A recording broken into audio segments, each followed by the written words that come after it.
आखिर अमेरिका अचानक एटमी हमले की आशंका से क्यों घिर गया है? क्या अमेरिका पुतिन की बार बार की धमकियों से डर गया है? देखिए ये रिपोर्ट।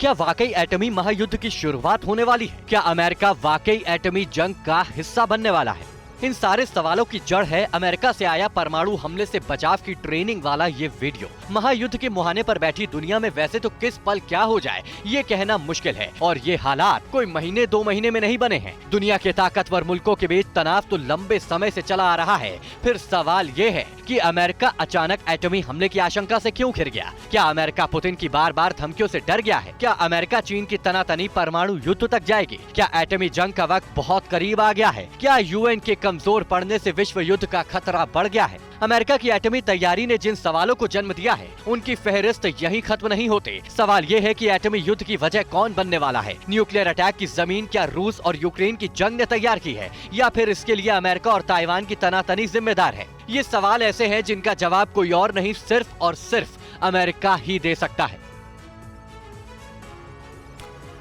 पुतिन दे चुके हैं परमाणु हमले की धमकी। इस वक्त की बड़ी खबर, जरूरत पड़ी तो परमाणु हथियारों से परहेज नहीं है। पुतिन ने एक बार फिर दोहराया, किसी देश ने यूक्रेन में दखल दिया तो परमाणु हमला कर देंगे, पुतिन ये कह रहे हैं। नेटो ने उकसाया तो परमाणु हथियारों के इस्तेमाल का हक है, पुतिन ये भी कह रहे हैं। अपनी सुरक्षा के लिए परमाणु हथियार चलाने से पीछे नहीं हटेंगे, पुतिन ने यह कहा है। और रशिया की नो फर्स्ट यूज की पॉलिसी नहीं है न्यूक्लियर हथियारों के लिहाज से।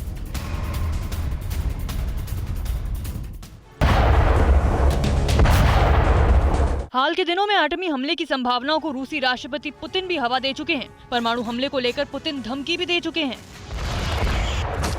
हाल के दिनों में पुतिन ने कहा था कि जरूरत पड़ी तो रूस परमाणु हथियारों से अटैक करने से भी परहेज नहीं करेगा। अगर किसी दूसरे देश ने यूक्रेन के मामले में दखल दिया तो रूस परमाणु हमला कर सकता है।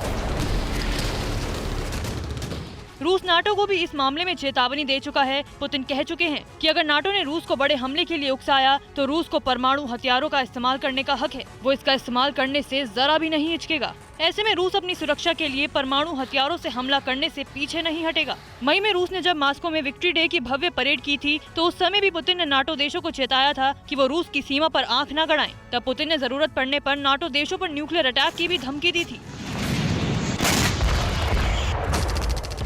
पुतिन बार बार ये बात दोहरा चुके हैं कि रूस पर प्रतिबंध लगाकर उसे भड़काने की कोशिश की जा रही है। ऐसे में अगर परमाणु हथियारों से तीसरा वर्ल्ड वॉर छिड़ा तो पूरी दुनिया के लिए बहुत विनाशकारी साबित होगा।